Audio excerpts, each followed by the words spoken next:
Feeling Pinkie Mean by Rainbowbob. Chapter 1. The Pinkie Pie Way. Pinkie Pie bounced in her usual cheerful manner next to Twilight. The latter's expression was a complete opposite of the easygoing attitude Pinkie seemed to expel at all times.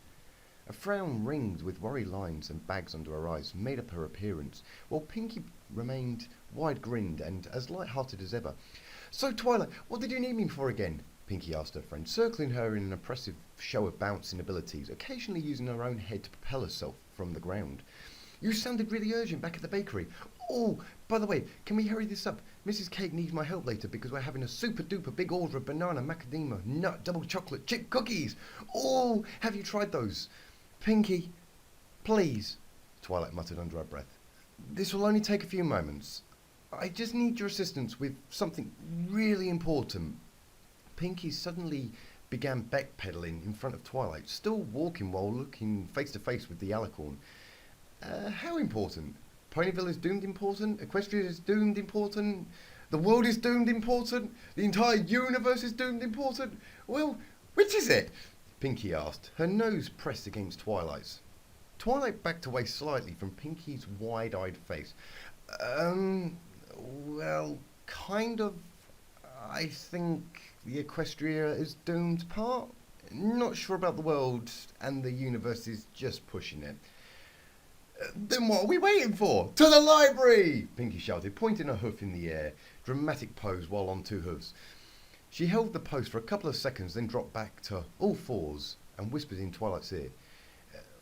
"We're going to the library, right?" "First off, yes, Pinkie, we're going to the library. In fact, we're already here," Twilight said, pointing to the tree house that was more tree than actual house. "And secondly, will you please not try to cause an uproar about this? Celestia herself has assigned me to this task of which I need your help with, and she'd rather keep it on the down low for now. Understand?" Pinkie saluted as per military standard and puffed out her chest out. "Okie dokie Loki!" "Great," Twilight said with a roll of her eyes. She made her way to the front door of the library, with Pinkie hopping close behind. "Just really trying to keep this a secret? No pony else can know." Entering through the doors, Pinkie caught sight of Spike by the shelves, organising books. "Does Spike know about this secret too?" she whispered to Twilight, casting Spike a scrutinous look. Twilight held in a groan. "Yes, Pinkie, he knows about the secret. So we don't have to keep him quiet?" "What? No, we don't have to keep him quiet." "You guys do know I can hear you, right?" Spike called out from where he was at the bookshelf, glancing over his shoulder, unamused at the duo. Pointing a thumb over his shoulder at the basement doors, he said, "Also, bring rope." "More? Did the other break already?" Twilight asked, going to the corner closet to retrieve the rope. "Chewed right through. I told you chains would have worked better." "Where can I find chains in this town without looking conspicuous?" The same place you bought rope, a gag and chloroform from?" Spike snickered, turning back to shelving to avoid Twilight's glare. Lifting the rope with her magic, Twilight motioned to Pinkie to follow her. Opening the basement doors, the pair descended the barely illuminated stairs to the darkness of the basement level. Twilight, what exactly is the secret thingy you needed rope for?" Pinkie asked, with a twinge of uncertainty in her voice. "Don't worry, Pinkie. He can't hurt you. The power of science made sure of that," Twilight assured her friend, peering into the gloomy darkness. Twilight muttered under her breath, "Now, where's that light switch?"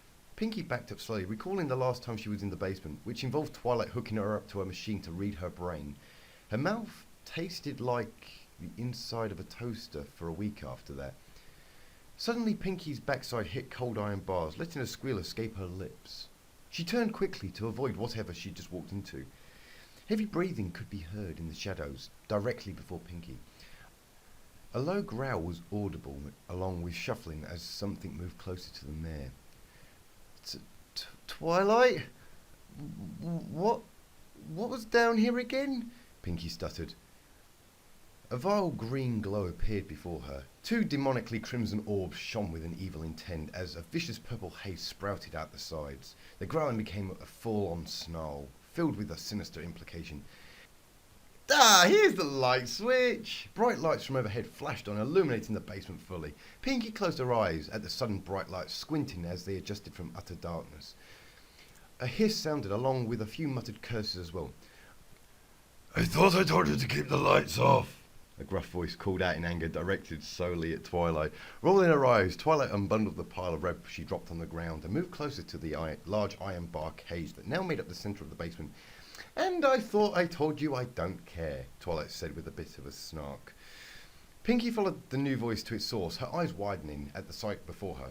King Sombra, ex-ruler of the Crystal Empire and villain who tried to destroy her and the rest of her friends not too long ago, was standing on the other side of the cold iron, looking rather irritated. A useless wench like you should know to speak better to royalty, Sombra yelled at Twilight, shaking his steel-clad hoof at her in rage. In response, Twilight rolled her eyes and withdrew the key to the cage. Sorry, but my patience for tyrannical dictators who enslave his own ponies, tried to kill us all, and doesn't know any bit about manners runs really thin. Plus, you've been complaining since you got here. Soon it just fizzles out to white noise. I've been complaining because I'm being trapped here against my own will. Sombra threw himself against the bars, wincing in pain as his attempts to break out failed. By the sight of the pained look on his face, Pinkie could tell he had already tried this numerous times without success. Cursed as I am prison and your uncaring heart. Why am I sounding like a pirate? Blame karma, not me, Twilight replied, unlocking his door and whisking him up in a field of magic. Struggling in her grasp, Sombra was quickly spun around inside the rope, falling back to the floor with a spin and green face, holding back his nausea. Twilight tied the rope tight, causing Sombra's tongue to stick out, a loud grunt to leave his lungs.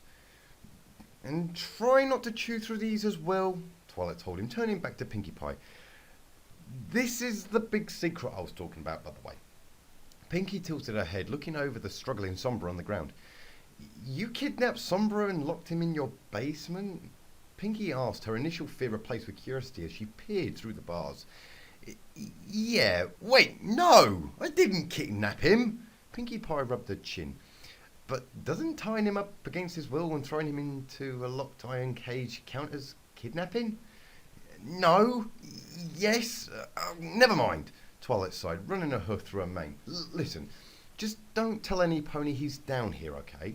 This secret is of the gravest importance to Equestria's safety. No problemo, Twilight, Pinkie said, giggling slightly at Sombra's attempt of breaking through his rope bonds. You can count on me to keep this a secret. Looking up from the cage, Pinkie tilted her head to the side as she stared at Twilight. Wait, do the other girls know about Sombra too? Twilight gulped, a cold sweat running down her neck. Funny story about that. You aren't the first pony I told this to. Pinkie's lower lip quivered. Before, she had felt pretty special to be trusted with such a super important secret that held Equestria in the balance. Now she was saddened to know that she wasn't the only pony who knew about it. Why? Pinkie asked, Sombra's cries of protest ignored. Groaning under her breath, Twilight looked Pinkie straight into the eye. Okay. Well, I guess I should start at the beginning then. Spike found Sombra outside ransacking our garbage can one night. I was merely trying to acquire food, and those silver cans were full of it, Sombra shouted in the background. Though the amount of junk you had in there was not appreciated. Anyway, after I found him and cleaned him up a bit, I requested Celestia's advice right away. Ha! Like that bumbling fool could ever offer good advice. Twilight frowned and tightened the rope holding Sombra. The king went a bit blue around the face, with his flailing being reduced to weak flopping. As I was saying, Celestia teleported here right away. After inspecting Sombra and asking him a few questions, the conclusion was reached that he somehow revived himself from the explosion back at the Crystal Empire using only his horn. However, the blast and renewal of his body greatly hindered his magical abilities. Say what now? Pinkie asked. He can't use magic, glancing back at Sombra. Twilight raised an eyebrow at his over-dramatised thrashing in his cage and loosened the rope a smidge. Otherwise, he would have escaped already. You better believe I'll escape soon enough, he panted hard, positioning himself awkwardly to get into a sitting position. Once I'm out of here, you and all the rest of Equestria shall feel my wrath. I should have gotten a muzzle, Twilight muttered, hindsight finally drawing on her. Because he's not much of a threat against Equestria without his dark magic, Celestia decided now was as good as ever to reform him. Oh, like we did with Discord, Pinkie asked, just as Sombra snorted at Twilight's statement. As if a bunch of empty-headed mares could ever hope to change me, Sombra said with a roll of his eyes. You're all just wasting your time. Usually I try to be the optimistic one, but I may have to agree with Sombra for once in my life, Twilight sighed. Sure, the reforming process worked on Discord, but it's stuck at a standstill for Sombra. Nothing me or the girls try is working.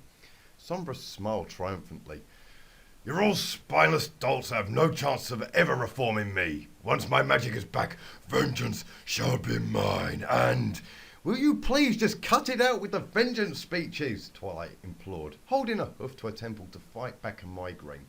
Can you go 5 minutes without declaring we'll rule the day or anything else that falls under that category? Scowling intently at Twilight, Sombra cast his gaze to the side and said,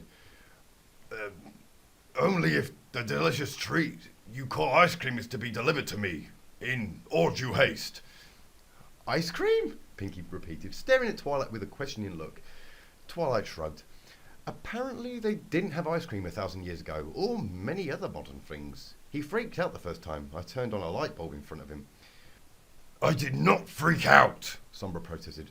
I was merely surprised at the technological advancements this age has made. Back to the point, and yes, before you ask, I'll get you that ice cream. I originally got Fluttershy to help me out with this endeavour that pretty much failed. Twilight pointed at Sombra accusingly and said, because Mr. Dictator here tried to bite her. What do you think these fangs are? Just for show? He asked, smiling a wickedly evil sharp-toothed grin at the mares. Pinkie frowned and laid both hoofs at her side as she stood on her back hooves. That was a really mean thing to do, Sombra. You should be sorry for scaring Fluttershy like that. Sombra snickered, his smile even wider and creepier. Like I'd ever feel sorry for scaring one of you stupid. Sombra was cut off when Twilight's horn glowed at what resembled a magical hoof pushed Sombra over from his sitting position, causing him to land painfully on the back of his head on the cold floor of his cage. Basically, Fluttershy was so scared she declined for any more sessions to reform him. Twilight and Pinkie wisely disregarded his moans of pain that sprung up from the bound ex-tyrant. Applejack tried her hoof at him as well, but told me he was even more stubborn than her. Rarity refused after he used a few choice words about her appearance and weight, and Rainbow said she wouldn't even waste her time trying to fix a slimy scumbag like him. So, I'm the last choice then, Pinkie said with a bit of a disappointment clearly heard in her voice as she whimpered. Twilight rested a supportive hoof on Pinkie's shoulder and brought her in for one last armed hug. Hey, now, Pinkie, don't be sad. See it this way. Kindness, honesty, generosity, loyalty, and even magic have failed to correct Sombra's evil ways. But maybe, just maybe, laughter can be the trick into making Sombra a good pony. The only laughter I'll be experiencing will be me laughing as I dance over your graves when I get out of this cage! Sombra yelled, stick stuck on his back, with his back legs uselessly kicking the air in an attempt to get him upright.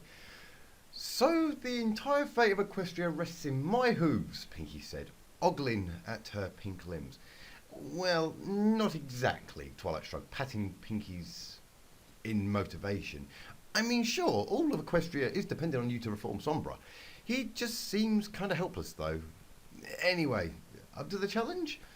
You bet I am, Pinkie replied, striking a valiant pose, holding a choking Twilight in her arms, while pointing to the ceiling heroically. I, Pinkie Pie, shall tame the menace known as Sombra, teach him the magic of friendship and reform the stuffings out of him, whether he likes it or not. I don't! Too bad, Pinkie released Twilight the alicorn, falling to the ground and sucking in huge gasps of air. Turning back to the cage, Pinkie leaned on the bars and pointed right at Sombra. You're gonna get reformed the Pinkie Pie way, which involves smiles, parties, balloons, streamers, cakes, cookies, games, and hugs! Sombra's pupils shrunk and his eyes widened as Pinkie continued to list off exactly what was included in the Pinkie Pie Super Duper Reforming Package, TM, without end. Flipping himself over and crawling on his stomach to Twilight, he begged, Okay, bring back the others. Anyone. Even a dungeon is more preferable than being with her.